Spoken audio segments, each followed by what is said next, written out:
Have you got a Monstera in your home that just isn't growing? Maybe you've had it a while and there are still none of the prized fenestrations or perforations in the leaves that this plant is so famous for. Well, fear not, my plant friends. I'm going to share with you my absolute best Monstera care tips that I wish I knew 5 years ago so that you can have the best looking Monstera in the neighbourhood. Have a close look at the stems of your Monstera.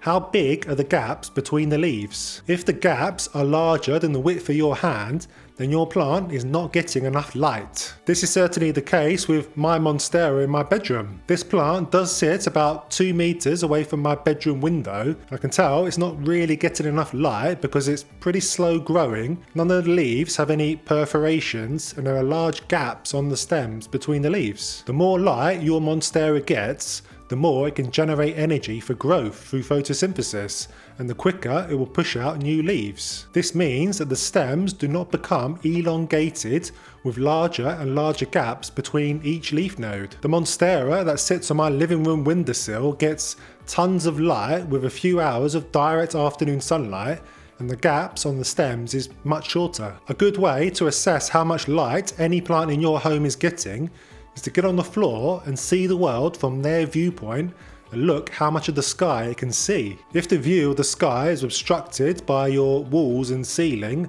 as well as some trees outside in your garden, then it's not getting much natural light. If it has a clear 180-degree view of the sky, then I'll be very happy. I mentioned my Monstera in my living room gets a few hours of direct sun a day, and I know this goes against conventional wisdom for indoor plants, but this plant can absolutely thrive in some direct sunlight, provided we give it time to adjust. Don't grab your Monstera that normally lives in a north-facing spot in your home and chuck it on your south-facing windowsill overnight and expect it to be living its best life. This is too much shock for the plant, and you'll see some burning on the leaves. Instead, set your plant a couple of meters back from your south-facing windowsill and gradually move it closer to the light over a period of a few weeks. Keep increasing its hours of exposure to direct light slowly to allow it to become accustomed to it. If you see any discoloration in the leaves, then simply slow down. You're probably going at too fast a pace.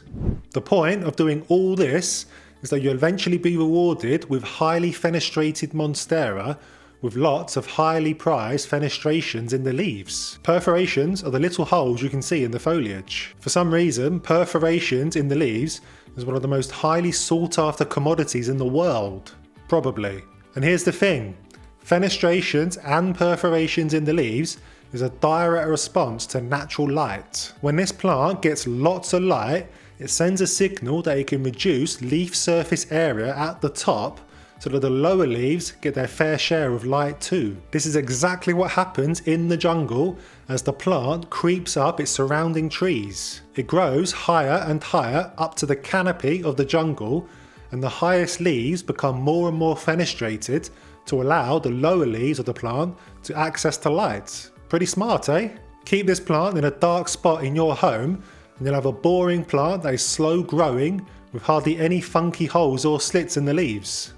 I do know that this is sometimes unavoidable though. Some of us just don't have the luxury of a south or west facing window in our home. Instead, we might have a home with a north facing aspect that makes it tricky to keep plants happy. If this is you, then I feel you. I live in a damp, gloomy climate that gets very little sun, so much so that all we do around here is moan about it all day. I reckon the sun comes out to say hello about 30% of the time, and it's tricky to give my plants the light they need. This is why I have a few grow lights dotted around the house, and if you're in a similar situation to me, this can be a good option. It allows you to give your Monstera 12 hours or more of the light it needs to help it thrive. And check out my link to Sansi grow lights in the description down below, and use Shuffle15 for a 15% discount at checkout. One of the main distinguishing features of this gorgeous plant is the absolutely hideous aerial roots that protrude everywhere from the stems. These things seem to come out of this plant left, right and centre, searching for something to latch onto, and they grow surprisingly quickly. Most folks are not really sure what to do with them, and I was in the same boat a few years ago. Should we cut them off? Should we leave them be? Or should we somehow cultivate them? Now, I used to cut these off, but I've since realised the benefit of keeping them. And if you are in the habit of cutting them off, then fear not, this is not harming your plant in any way. But the secret here is that making use of those aerial roots will strengthen the plant and make it much more stable in the pot it lives in. I recently posted a video on my Patreon page where I repotted my Monstera that had a very unstable main stem. It was wafting around all over the place when my kids would run past it. I repotted it in a way that encourages the aerial roots to grow into the soil, anchoring it in the pot at another growth node on the stem, stabilising the plant and making it much stronger. So if your Monstera feels a little unstable in its pot and tends to waft around a lot, direct the aerial roots into the soil to help anchor it at another leaf node. You really will notice a difference with your plant. Doing this will mean that the pot it lives in will eventually get pretty crowded with all those extra roots. This might ring alarm bells in your head, knowing that a root-bound plant tends to be an unhappy one. And for lots of plants this is usually the case, but not always with a Monstera. They don't tend to mind having a snug pot. And this is absolutely perfect for us lazy plant parents because it means less pot changes. If yours is root bound, then it won't necessarily mean the death of your plant. You don't have to rush to repot it as soon as you can. As long as you continue to give it enough water and nutrients, it will continue to happily live as it is. I tend to wait for my Monsteras to be very much root bound before repotting them. They prefer a drier soil, so drowning the roots in lots of soil risks overwatering issues. I made a video last year about diagnosing why my Monstera had developed a couple of yellow leaves. The diagnosis was that it was heavily root bound, but I didn't rush to repot it. In fact, only last week did I repot it in my Patreon video. It's been absolutely fine. Monsteras are very robust plants, but they are susceptible to root rot if we keep them in inappropriate potting soils and water them too frequently. Water isn't the primary killer here though. The lack of oxygen around the roots is. If a plant's roots are not getting enough oxygen, they will suffocate in much the same way you would suffocate without oxygen. This should be your primary care when caring for your Monstera. Are the roots getting enough oxygen? And not necessarily, is it getting too much water? Don't get me wrong, too much water is a major problem, but this only compounds the issue and speeds up the rotting process. So we do have to get the watering right too. Put your Monstera in a potting media that has enough oxygen and a pot with drainage holes, and you'll really struggle to kill your plant unless you really go for it. And what's a good potting medium? I keep it super simple with 5 parts compost to 2 parts perlite. The compost provides the nutrients and water retention, and the perlite provides the oxygen around the roots. It really is a marriage made in heaven. I always recommend regular pruning of houseplants on this channel, but for the Monstera, it's unfortunately not that simple. Cutting back a stem on a vining plant such as a pothos or a tradescantia always results in 2 new stems growing in its place. And this is the cheat code for super bushy vining plants. With Monsteras though, we do have to be more careful, and it's all to do with its fenestrated leaves. If you have a stem with highly fenestrated leaves and cut it back, chances are the new stem that will grow in its place will revert to a more juvenile state. And what does a juvenile Monstera leaf look like? A plain leaf without any slits or holes. Very boring. Give it enough light, care and attention, and the stem should start to quickly grow fenestrated leaves again, but the first couple are likely to be non-fenestrated. So I don't tend to bother pruning my Monstera unless there's a disease or pest problem. The more mature your plant becomes, the more fenestrations and perforations will develop. So cutting it back doesn't really help it age like a fine wine.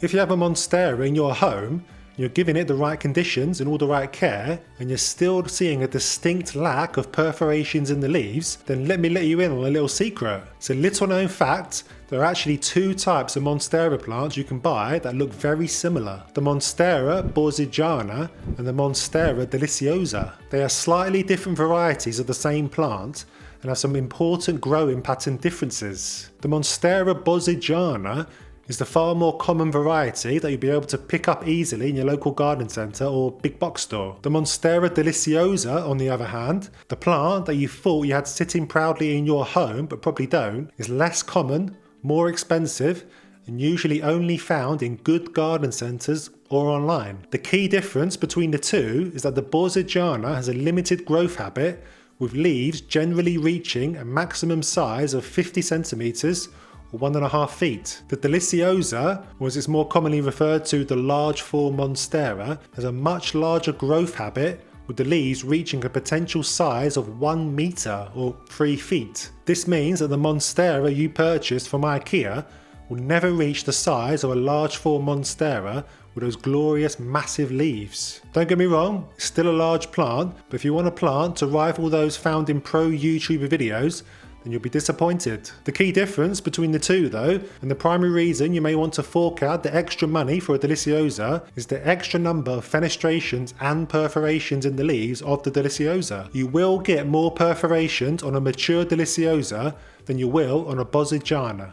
One of the big myths in the plant world is that you should repot your plant as soon as you get it home from the shop. There is an assumption that the soil that the plant is in is worthless, but this is often misguided. Changing the soil too soon will actually often do more harm than good, especially because a new plant will need to settle into its new surroundings. And this is exactly the case with a Monstera. Growers generally do a pretty good job of putting plants in a medium that is perfectly suited to them, so just leave them be. I'll talk about this in more detail, plus 6 other rules you should break for the absolute best plant in this video here, so click on the link to give it a watch, you won't regret it.